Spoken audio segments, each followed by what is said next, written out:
Indeed, a great pleasure that I am able to interact today with young friends. I was told that over 60 students, law students from different law universities from across the country, over 100 students from the social welfare institutions of Telangana, and over 100 undergraduate students belonging to the families of the police personnel in Andhra Pradesh, and other participants are part of this webinar today. The topic I've chosen is slightly different. I would like to begin by showing you a small film, a small video clip. It's by a famous American astronomer. Maybe many of you have seen it.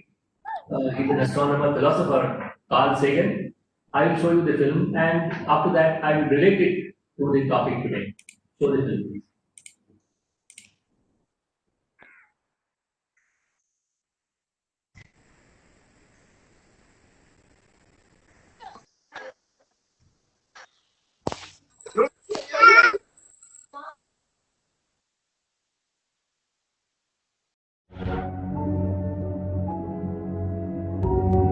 From this distant vantage point, the Earth might not seem of any particular interest. But for us, it's different. Consider again that dot. That's here. That's home. That's us. On it, everyone you love, everyone you know, everyone you ever heard of, every human being who ever was, lived out their lives. The aggregate of our joy and suffering, thousands of confident religions, ideologies, and economic doctrines, every hunter and forager, every hero and coward, every creator and destroyer of civilization, every king and peasant, every young couple in love, every mother and father, hopeful child, inventor and explorer, every teacher of morals, every corrupt politician, every superstar, every supreme leader, every saint and sinner in the history of our species lived there, on the mote of dust, suspended in a sunbeam. The Earth is a very small stage in a vast cosmic arena. Think of the rivers of blood spilled by all those generals and emperors, so that in glory and triumph they could become the momentary masters of a fraction of a dot. Think of the endless cruelties visited by the inhabitants of one corner of this pixel on the scarcely distinguishable inhabitants of some other corner. How frequent their misunderstandings, how eager they are to kill one another, how fervent their hatreds. Our posturings, our imagined self-importance, the delusion that we have some privileged position in the universe, are challenged by this point of pale light. Our planet is a lonely speck in the great enveloping cosmic dark. In our obscurity, in all this vastness, there is no hint that help will come from elsewhere to save us from ourselves. The Earth is the only world known so far to harbor life. There is nowhere else, at least in the near future, to which our species could migrate. Visit? Yes. Settle? Not yet. Like it or not, for the moment, the Earth is where we make our stand. It has been said that astronomy is a humbling and character-building experience. There is perhaps no better demonstration of the folly of human conceits than this distant image of our tiny world. To me, it underscores our responsibility to deal more kindly with one another and to preserve and cherish the pale blue dot, the only home we've ever known.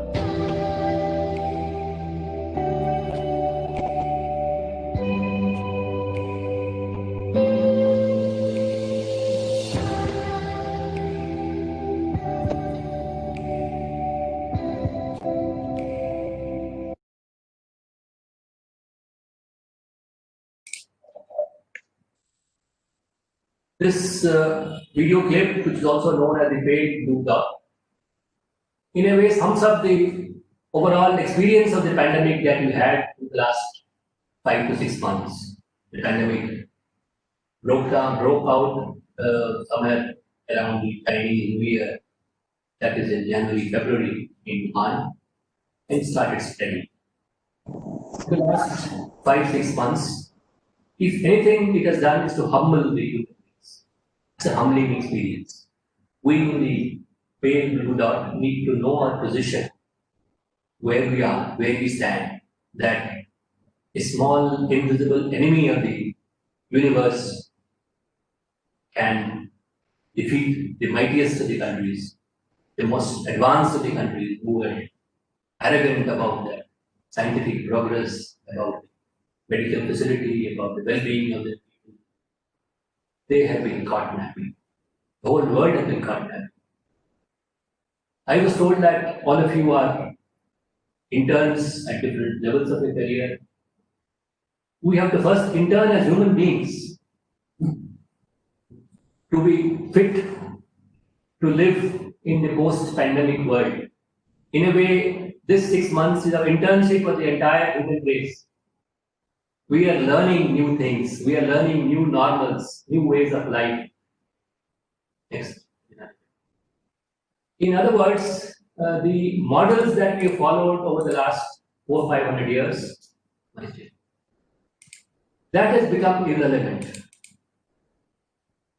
The model based on the Western capitalism, model based on the ethics that were followed in the West, sometimes called the Protestant ethics, sometimes called the Weberian ethics, of conquering the nature, is a paradigm which has to be rethought. We need to coexist with nature. We need to respect the nature. It is in stark contrast to what the Eastern civilizations taught us. While the West taught us to conquer nature, whether it is Chinese or the Indian or the Japanese or the Korean, we were taught in our scriptures to coexist in harmony with nature. In fact, every mantra in the Veda would end with the Shanti Shlok, which would say, Antariksha Shanti, Vanaspate Shanti, Prithvi Shanti, invoking peace to everyone, to the nature, to the trees, to the cosmic universe. That is where 3,500 years our ancient sages taught us. We need to propitiate the nature, we need to propitiate the universe to be part of that great system. We need to know our place in the whole scheme of things. That we somehow down the line, for the last 400 years of the model that we followed, of unbridled greed, of unbridled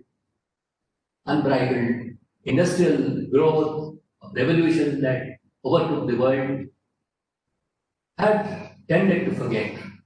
So the pandemic has taught us, among other things, that you can't go back to that kind of a normal life now. We need to change. None of us knew when the first lockdown started in March, none of us ever thought that we will be having virtual classes like this.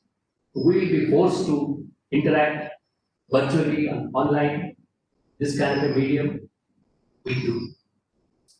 The ways, the games of change have, the rules of the game have changed over the last 6 months. That is what is important, and all of us need to draw lessons from it. We need to respect the family, we need to respect how to live with them, and don't take them for granted. That's what perhaps the biggest lesson. There are different corollaries to this lesson, which I will also touch upon briefly. For instance, there has been a debate. Of course, I will also touch upon briefly on how the climate change has shown its effects in different parts.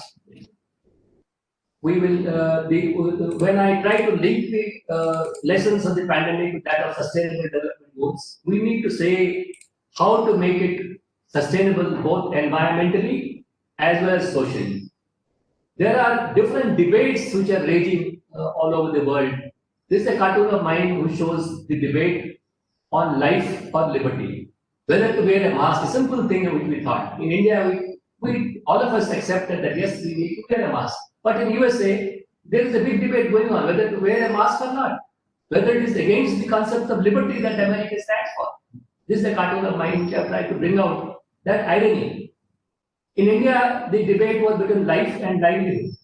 We had thousands of migrant laborers, lakhs of them, by some estimate, 40 lakh of them, who went from Surat to their Bihar or Jharkhand, wherever they came from, or from Chennai to Bihar or to UP, from Hyderabad to UP, from Bangalore to UP. What do we fail in trying to create an assurance? There is also now a debate between life and career, whether the NEET and the JEE exam are important or protection of life is more important. Supreme Court yesterday ruled that life has to go on. We can't indefinitely postpone the entrance tests. That is where these debates, which typify the lessons of the pandemic, they also, in a way, tell us about the shifting goalposts of the sustainable development goals. When sustainable development goals, the idea was rooted in the global agenda. Idea was to achieve it by 2030 at different kind of levels.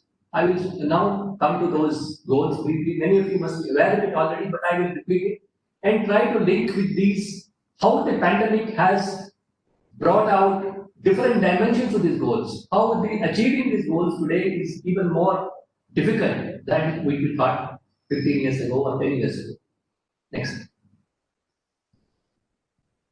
Of the predecessors of the precursor of the SDG, as all of you know, the Millennium Development Goals, MDGs as they were called. They were at the dawn of the beginning of the millennium. It was launched by the UN agencies. Idea was to achieve it by 2015, but to put it very mildly, charitably, nothing much was achieved. It was achieved on paper. Thanks largely due to the lack of awareness, lack of institutional structure, effective monitoring mechanism, and coordination among various contributors. It came and went. Not much really was achieved in reality. That is where the UN stepped in again in 2015. The global agenda with 17 goals, 169 targets. At the national level, we have 306 indicators. I will briefly touch upon these indicators and tell you how each one of them has become difficult, more difficult to handle, how we need to strive, go that extra mile to achieve this. There are basically 5 P's in these models. This again is relevant to the lessons that pandemic has thrown open. People, planet, prosperity, peace, and partnership. People is it pertains to 5 of the goals, goal number 1, 2, 3, 4, 5. Planet to 6, 12, 13, 14. Protect the ecosystem, societies that have children. Prosperity, about inclusive growth and transformative economy, goal number 7, 8, 9, 10, and 11. Peace is goal number 16. Partnership is 17. How to interact with various stakeholders. Again, put it in a different perspective, the universality of these goals, integration among the goals. Unlike the SDGs, each one is interrelated. You can't say that I'm going to achieve one only. I don't care about remaining 60. That won't happen. You need to integrate different goals to try to achieve them. Eventually, the bottom line of achieving this goal is that no one is left behind. It should touch the poorest to the poor. The last of the migrants who had to run away from the workplace of work has to be touched by these goals. We need to address his problems, his worries. Why is he leaving the place he was in earlier? What is it why did the pandemic force him to leave the place of work and go back to his homeland, to the state where he belongs to, knowing jolly well there's no work there? What is it why did he get provoked to leave? Why did he lose his faith in the system? That's where all of us need to address. You as young people need to address.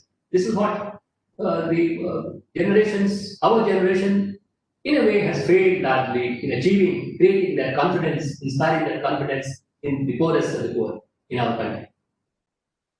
These are the broad 17 goals. All of you have known about it already. I did not repeat. 17 of them, trying to make it uh, as inclusive as possible, trying to cover all the areas. First, the life below water, the climate action, life on land. These are broad terms which have to be interpreted in our own ways. The first five, to my mind, are the most important for India. No poverty, zero hunger, good health and well-being.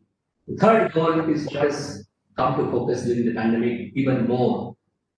The weaknesses of the healthcare systems, public healthcare systems in particular, not only in developing countries like India, but also the most advanced countries of Europe and the US, so-called richest of the countries who were supposed to be better prepared. They are now the worst. We have had pandemics in the past. We've had the Spanish flu of the 1918-20, more than 5 crore people died. Before that, we had the Great Plague of London in 1665, and the worst of the recorded pandemics as per the recent history is in the 1347, in the 14th century. It's called the Black Death. Nearly 20 crore people had died. It was in the Europe and the North Africa, Eurasia particularly. It has happened in the 14th century. But in 600 years, have we learned much between 1400 and 2020? Has the situation changed much? We have made a lot of advances. We have made a lot of advances in terms of science, in warfare, in atom bombs, nuclear capability, techniques of bombing each other. Have we made proportionate advances in fighting pandemics? Have we made proportionate advances in improving the healthcare system? Have we got a robust system of vaccination in place? These are the areas where all of us need to think about. And are we prepared now better to face a similar pandemic in next 5-10 years? That is where all of us need to think back. Young people like you need to ponder. Sometimes there is a tendency that SDG is something that will happen, something to be achieved at the UN level, at the country level, and we need not act. The social welfare students sitting in Karimnagar did not really worry about it. How am I concerned? It has been achieved in Hyderabad, it has been achieved in Delhi or in New York. Everyone can contribute in achieving SDGs at his or her level in wherever they are located today. That's why I think globally and act locally. How do you plan to localize the SDG? That is the challenge there. In fact, SDG is such a global agenda which cannot be achieved sitting in the national headquarters or the state headquarters or the international headquarters. It has to be achieved at the grassroots, at the villages, in the towns of India. The urban and rural areas is where the poorest of the poor need to be uplifted. That is where the SDG can get achieved. While the SDGs are the global agenda, to achieve it, we need to go to the cutting edge level so that no one is left behind. All the SDGs have the targets directly related to responsibility of local government, regional healthcare, education. All these cannot be achieved by setting agendas at center and forgetting to implement at the field. This is where everyone's responsibility is important. And that is where state governments, local bodies need to work together. The NGOs must work together. Civil society must work together. Sensitizing about the SDGs, that's where you people have a role, creating awareness on SDGs at the sub-district village level. Advocacy, saying that SDG for SDG's sake doesn't make sense. If you achieve the SDGs, in other words, you will improve your village. You will uplift the poorest family of the village. That is where the challenge of achieving SDG lies. Having proper planning for achieving SDGs again important, where Assam in our country showed some way in trying to have budget allocations for SDG, monitoring and evaluation, which has a very robust mechanism for that, which is again required. A few words about how to integrate the planning and SDGs. We need to focus on outcomes and results rather than activities. We need to work backwards for the vision. You have a target, no hunger. How do we achieve this target? no poverty or zero hunger. To achieve this, we need to see who are the most vulnerable in the families, mapping each of the indicators very carefully with budgets and programs, involvement of the top level political leaders, and also trickling it down to the at the bottom. It has to have everything and everyone involved. Mainstreaming of the national agenda is what is required. Who are the key stakeholders? The government, the corporate sector, civil society. If you use this matrix, judge how have you performed during this present pandemic? The government, corporate sector, civil society, non-governmental organization, philanthropic business, self-help groups, students, teachers, academicians, elected representatives, media. This is in fact a matrix which every situation can be judged. How has the government acted in these? There are mixed reports. Could the government have been more careful? Could the government prepare better? Could the government implemented the lockdown more effectively? Or could the government have used the lockdown period to strengthen the healthcare system? These are the questions which need to be answered. Is the corporate sector responsible? Why there are so many complaints about private hospitals? They are routinely patients who go there. What is the responsibility? Corporate social responsibility. So these are the parameters where you can judge the lessons of pandemic by each of the stakeholders. Whether these civil society organizations, we all talk about one actor like Sonu Sood who came to the rescue of the migrant laborers. How were the other CSOs involved, the NGOs and the CSOs, whether they came up enough? Philanthropy and business. Just yesterday I saw a report from the Secretary Rural Development who lauded the role of self-help groups in rural areas, who supplied masks and sanitizers, made local initiatives to shield the rural population against the pandemic. Students and teachers and academicians. Did we play our role? This is where you people come. I have heard of students, we had some trainees who in the respective villages, they created awareness. We had an IPS trainee in Aurangabad, in the Buldana district of Aurangabad area. He in turn tried to see that in the entire village is sensitized about the need for precautions against the pandemic. Elected representatives also have they played their role? Have the media played any positive role, or did it spread false stories? Social media particularly. How has it helped us in tackling the pandemic? So what I say about pandemic can be used for each of the goals of the SDG. That's where the organic link between the pandemic and the SDGs is what I want to stress upon. Need to integrate all these stakeholders and see work together. Finally, it is not watertight compartment that government has to work separately, academic institutions have to work separately, philanthropic business. Each of these stakeholders has to coordinate, has to work together. It's a battle that all of us need to fight together, not one against the other, not one versus the other. That is what is important. This again a lesson of the pandemic that if you say that we only criticize the government and we don't do anything, if we keep on moving around without a mask and blame the government, your lockdown is not good, you can't help it. The people like in the Europe, they are more keen on going on vacations, spending time in the beach. No one can stop the pandemic if you throw caution to the wind. That is where the responsibility of everyone comes. The urgency in achieving the goals has become even more pronounced with the pandemic. Definitely, the economies all over the world has contracted. As per the latest report, RBI, our economy, our GDP has contracted by 16% or so. So we need to mobilize that much more resources to achieve the agenda is fulfilled. That is where the resource allocation, the challenges of planning become much more because resources have become scarcer. For instance, current year's budget has all but gone for a 6. The department-wise allocations will be very difficult to set apart to achieve the respective goals.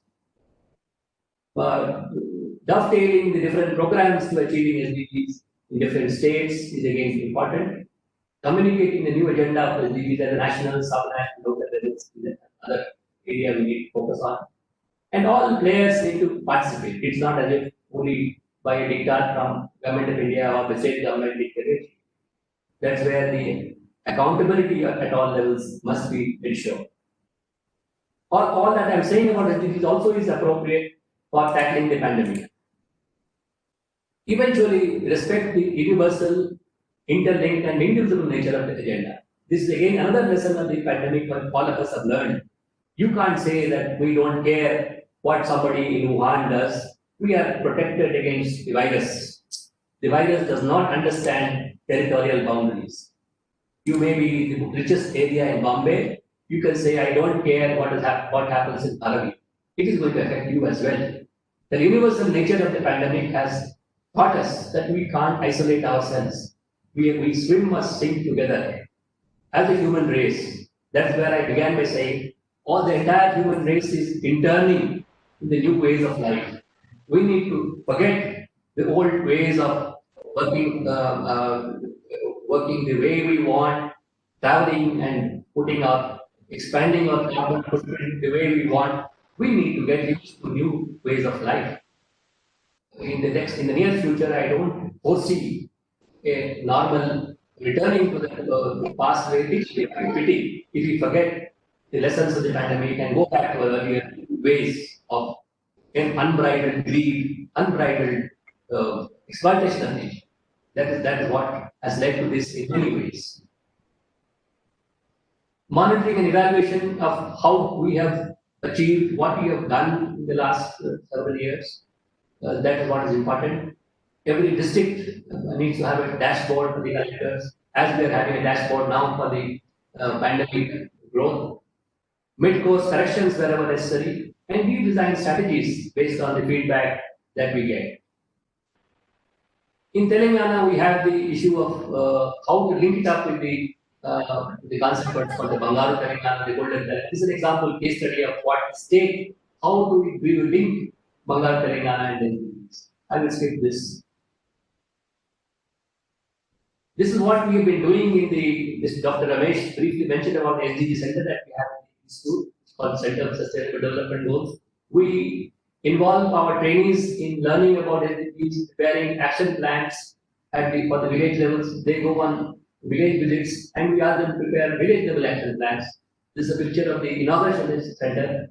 Dr. Saraswat, the member of the PIO, he came for this inauguration. UN representative also was there. We had a workshop at that time. We developed the SDG framework in Telugu and distributed to each surplus. This is the center. This in a way the beginning of this is where the IT started in. This used to be the original office of Microsoft in Hyderabad when they first set it. When Bill Gates met the former chief minister, this is where Microsoft office started. We also have an e-learning module that we can enroll you, we can send you the link. This is a step-by-step e-learning module on Telangana. We developed that by our center.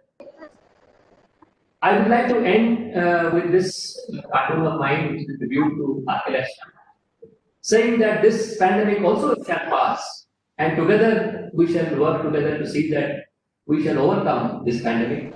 But to overcome, we need to learn the lessons very carefully. We can't wish to afford to push away the lessons of the time. That is where achieving SDG or progressing in future for you as interns, for you as students, for us as human beings matters. All of you need to remember that. And the kind of situation that country is passing through, we just had the Independence Day. I'll show you the picture how the people have celebrated Independence Day, different kinds of adversities. That is what the true spirit of nationalism. After that, I'll take a few questions if you have any.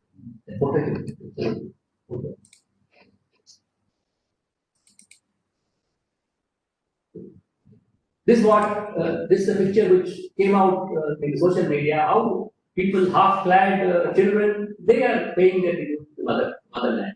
If this is what the future generation is like, malnourished, stunted children, can we afford to think of SDGs? All of you need to ponder over this and see that we do our bit to address this situation. If India has to become a developed country, we have achieved the SDGs, we need to change this. We can't afford to have 30-40% of our population this kind of situation and dream of achieving superpower status. I don't think that's a realistic dream. We not only need to learn the lessons of the pandemic, we also need to learn that we can't ignore large parts of the society who were doomed to this kind of a thing. We need to do our might to change the situation. And you, as young people, owe it to the country to change this. Thank you very much. I'll take a few questions if you have any at this stage. Thank you very much, sir. Very brief, but very to the point. Sir, the best part of your presentation, which I personally like, is the life and liberty. The way that you have shown through a cartoon, you have summed up the whole pandemic. You know, life, liberty, and pursuit of happiness is what Americans, mentioned in the Constitution. The Statue of Liberty says that if you remove the mask, you are going to have it. You keep the mask on, so you can go on the life. So that one cartoon. And one more thing, sir, also very important is whether we swim or sink. We all have to swim this, weather this rough conditions or rough terrain or rough waters in the form of pandemic by respecting nature. That's what sir has emphasized. Without taking much time, I would like to request you, because you are the future of India, as sir said, and I also believe you have to interact with sir, ask questions, very pinpointed, straight questions, without no sub questions. Introduce yourself and ask. May I request from CHS's core team to start, and then go to tribal welfare colleges also.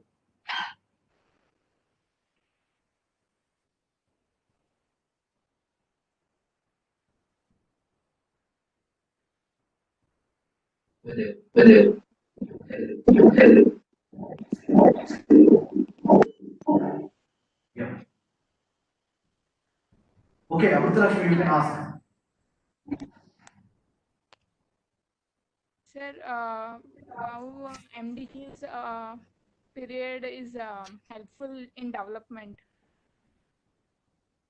I mean, Could you please repeat it? Part of it is not audible. Please repeat the question. Question goes up, repeat the question.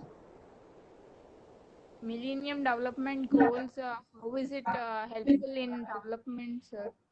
I mean, in according to poverty, disease, hunger, during the period of 2000 and 2000.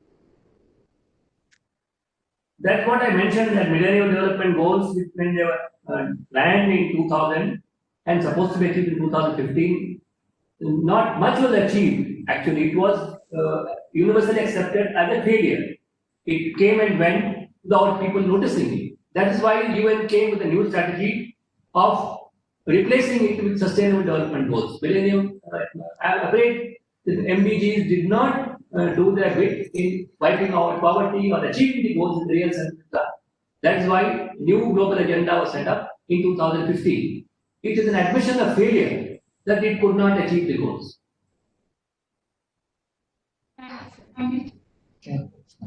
Next question from CHS. Sir, good evening. Good evening. Good evening, sir. This is Chayan from Kolkata. Sir, I want to ask something. Please. Yes, sir. Have you told that the climate action is one of the important issue in SDGs? And sir, I want to ask you that what is your take in a climate change and human migration? Though it is an important problem for India also. Sir, if you please help in this question. What is your take actually? Human migration and climate, how it is interconnected? Mr. Chakravarti, you are a law student? Yes, sir. Yes, sir. I have completed my MPhil as well, and I have done the internship with CHSS. Sir, I want to say something about the CHSS. What I think, sir, it is a great platform for the students. It is a great platform for the students. Sir, what they are doing, especially Ramesh sir, from the very beginning of their career of the students, they are guiding for the research. research and development, sir, and they are doing minute thing. How do we go for the sampling? What will be the research topic? How we'll write the introduction? What is the phrasing of the most important thing, footnoting system? Sir, it's a great one. It's a great one. Thank you to Ramesh sir. Thank you to Ruchira ma'am. And I think, sir, this is nothing but a great platform for the students of India. And I want to do the work in West Bengal also. To the various colleges, I will tell them to join the CHSS program as well, sir. As well. It's a great opportunity for me. Thank you, sir. Sir, please you. Thank you, Mr. No, Kanji. sir. Yeah, for It the is my compliments, pleasure, sir. which Dr. Ramesh is here. He has taken the compliments, and I also congratulate him for designing this internship program. You asked about the climate change. You were a law student. In all the agreements that you prepare, the law students would know there is a clause called force majeure. It's called a superior force which overtakes. It's a clause which is provided in an agreement. In case of unforeseen developments, you can't help it. The agreement would stand modified. The obligations of the agreement would stand modified. The pandemic or the climate change is like a force measure. Unless you address the issues of the climate change, in fact, it's no longer climate change, it's called climate crisis now. We have reached a point, as I showed you in one of the clippings. Go back to that clippings for a second. Unless we do our bit in reducing the carbon emission, you would have noticed that during the climate, the traffic condition came down. The Kolkata is known notorious for the traffic jams across the place. For that matter, all the cities. You would have yourself physically seen the impact of less traffic, less of travel. You yourself would have felt healthier by staying at home or spending more time at home instead of commuting. Everyone was commuting 2 to 3 hours from their home to the place of work. That model has to change. That is where climate change, climate crisis has to be addressed by each one. This is an article, how ignorance is our enemy. How if we continue to unabated the exploitation of nature, it is not going to pardon us. The entire season has changed in Europe. There are a series of hurricanes which are hitting the coast in the USA and other areas. So there is so much aberrations which are now visible. So many species have become extinct. We cannot continue to live like this. This is like a wake-up call to the entire humanity. Pandemic was, in that sense, a long overdue wake-up call to the entire humanity. You need to change. You can't continue to exploit nature like you are doing.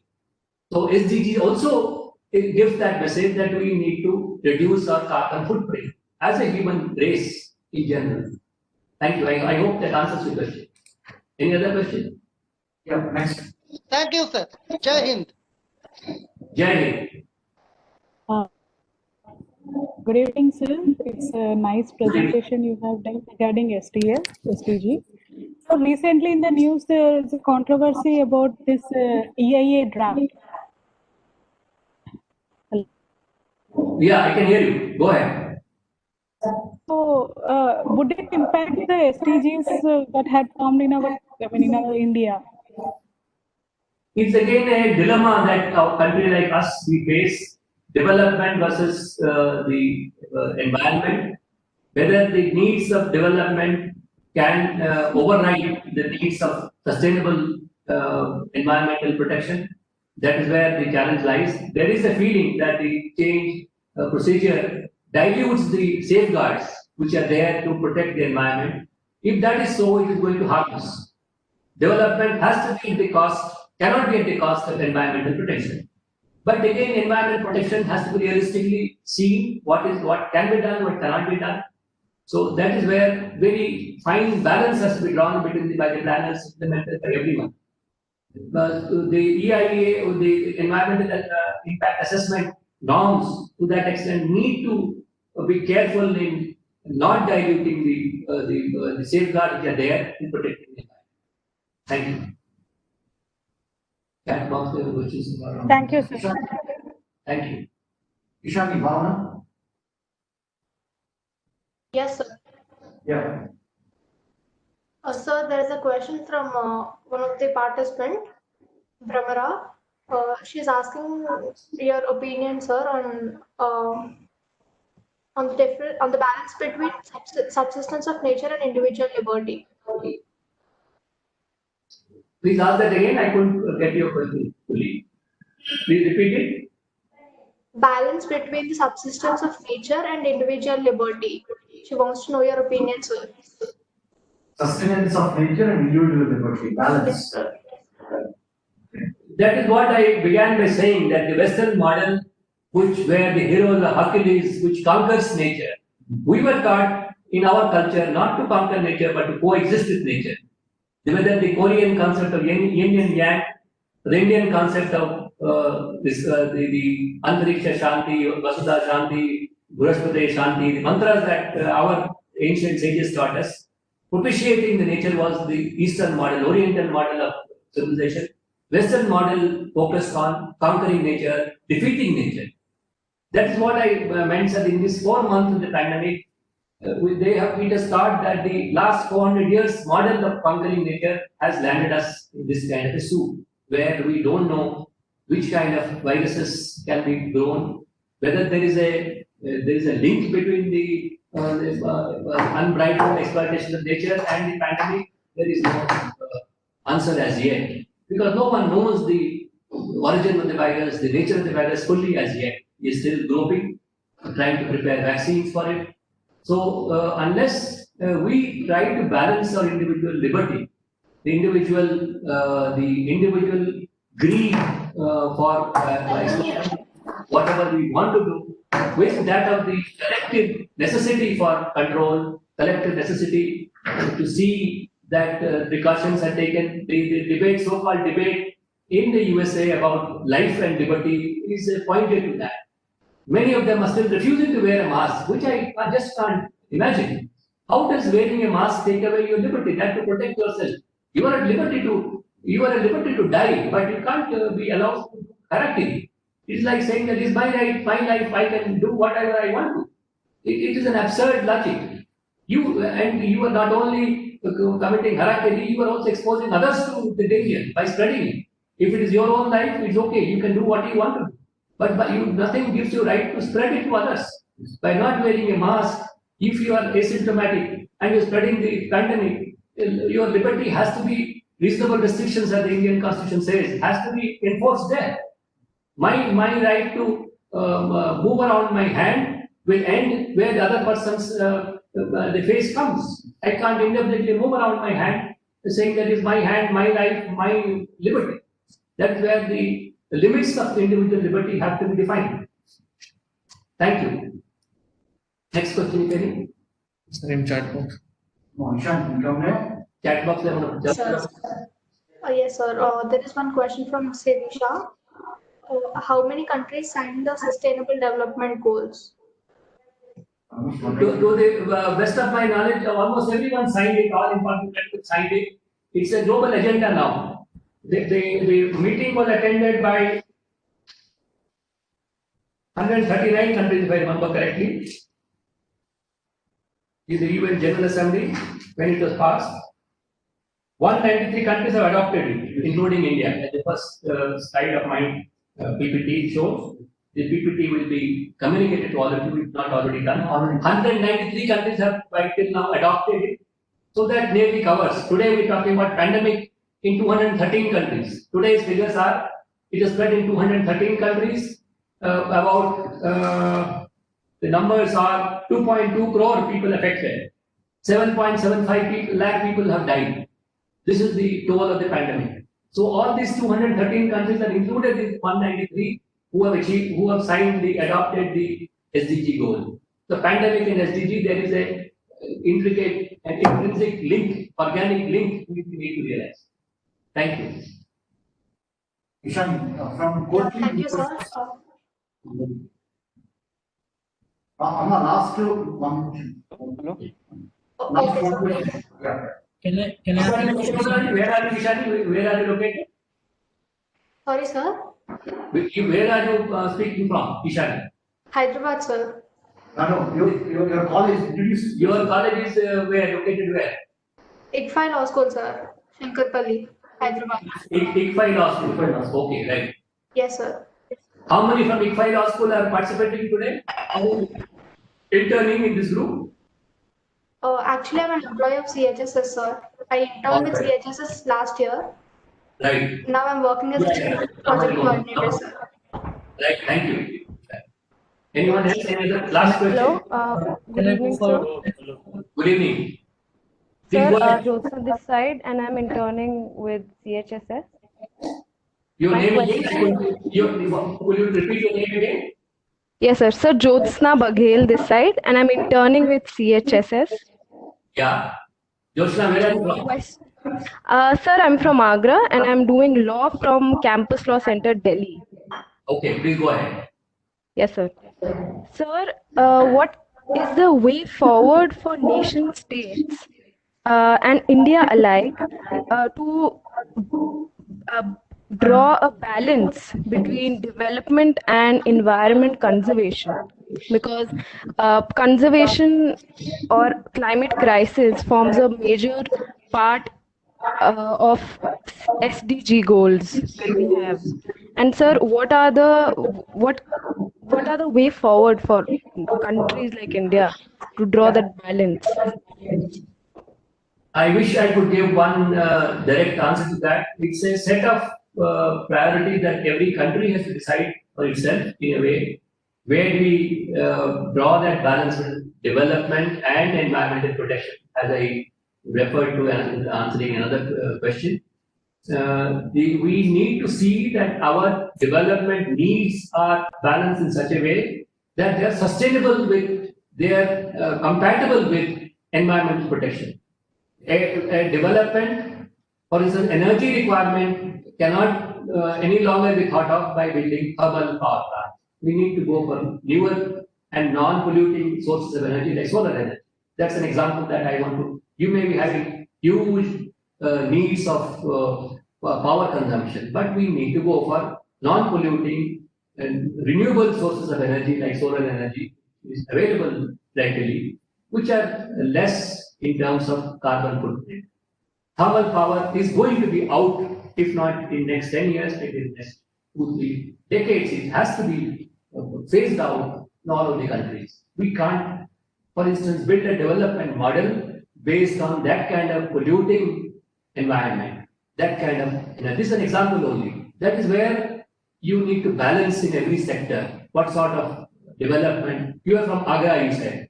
Can you have the leather industry in Agra polluting the river Yamuna day in and day out? We need to think of non-polluting ways of promoting leather industry, which is possible by having modern zero discharge kind of units where all the effluents are treated, STPs are built. But the livelihood of the leather artisans is important. But we need to think of a model which is compatible with protection of the river, Yamuna River. It is so pathetic the way the pollution in Kanpur and Agra because leather industry, even to the great monument of Taj Mahal, the Mathura refinery, there were dangers to Taj Mahal which they talked about. This is where you need to balance whether I can locate the refinery in Mathura or I need to take protections so that the heritage is protected and the Taj does not turn yellow. That in a way sums up the debate between development and environmental protection. I think it answers the question. Okay, I think we. Okay, guys, sir has one more, important meetings lined up, so, but let's keep it on record. Very, very grateful to indebted to. Sir. Yeah. I have one question. Okay, go ahead. One last question I will allow. Yeah, please. Sir, I wanted to ask about the impact of Paris Agreement. We all know that US withdraw from the Paris Agreement. But sir, Hello, sir. Can you hear me? We can't hear you properly. Impact of what? Paris Agreement, sir. Paris Agreement. Paris Agreement. Yeah, sir. So I wanted to know your opinion, sir, on this particular issue. I think Dr. Ramesh would like to supplement on this. He would like to answer. Aditya, please introduce yourself. I'll answer you. Introduce yourself. Okay, sorry. Please answer. Good evening, sir. My name is Aditya Chingalia. I'm currently pursuing law from IAS Law College. Okay. So my question was, what is your opinion on Paris Agreement, US withdrawal from Paris Agreement? Yeah, please go ahead. See, Aditya, if you are referring to, before Kyoto Protocol, Japan led Kyoto Protocol. That is the latest one. So Paris is the latest one. So the shortcomings of that they wanted to cover in this. In the nitty-gritties, we'll answer you in the short duration. The withdrawal from the Paris Agreement of important developed countries is a cause of concern. If USA and other major powers, which are responsible for the global climate crisis to a large extent, shy away from their responsibility, the agreement is doomed to failure. That is where the whole world, it is like USA pulling out of WHO. These have got serious long-term implications, which the whole world is affected by that. So it does not augur well for the future if major countries, there is no consensus on what they have to do for the climate crisis. It's a cause of concern. I would say the Paris Agreement is like one step forward and two steps backward. We need to address those concerns and persuade the most developed countries to make that commitment. You cannot have a president in Brazil, Bolsonaro, who says, I don't care if the Amazon forests are cut for the development. We can't have the crisis in Australia going unanswered, or the forest fire in California going unabated. We need to, as a country, as a world, we need to address these burning issues of climate crisis everywhere. We need to create public opinion. We don't need a Swedish teenager to tell to be a wake-up conscience keeper of the whole world. Everyone has to behave like the Swedish girl to see that all of us play our role in creating awareness, particularly the young people like you. Thank you. Thank you, sir. Without taking much, 1 minute, I will sum up, sir. Sir, we have seen your leadership here for the last 3 years, sir. And you not only words, but your deeds speak more than your words. The way that you have been managing this campus, in tune, in balance with nature, the kind of importance that you have been giving to the maintenance of the gardens or the flora fauna or the ecosystem in this campus, sir. Sir, it's a small token of appreciation because of your blessings. Center for Human Security Studies has been doing well. We wanted to very humbly put it, token of appreciation. Donate 25,000 rupees to the gardeners, keeping this pandemic on mind. Thank you very much, Dr. Ramesh. That's a nice gesture. In fact, this evening, this afternoon, we launched. Sir, good evening, sir. Please wait, sir is speaking, please wait. We launched a new project, which is a Japanese model of on intensive cultivation. It's called the Miyawaki method. In a small area, 180 plants of different species are being planted. We just launched it. Happens to be to commemorate the centenary year of P.V. Narasimha Rao, former Prime Minister. We named our library after him, unveiled a portrait, and also launched this Miyawaki cultivation, the forest we will grow in it. We have planted over 30,000 trees on our campus in the last 2 years. We are generating 855 kilowatts of solar energy on our campus, thereby saving 10 to 12 lakhs per month in our power bill. It's a role model for other the trainees. When they come here, they need to learn this. This is today the highest solar power generating rooftop system in a public building in our state. So every institution, every public building must harness solar energy, And that is what I was referring to. Our models of development have to change. Thank you. With that, we close this. Thank you very much, guys, and please pray for these good times, and also keep working. And just you have witnessed a man who not only speaks but does the work. Handsome is one. What handsome does. That's what Sir has been doing, and I have been witnessing here to keep the sustainable development goals in balance with the nature, and also for us. So I take this opportunity. And we will end with a small video of the Jana Gana Mana, which is very touching and poignant. I saw it a couple of days ago. I request all of you to stand up. National anthem.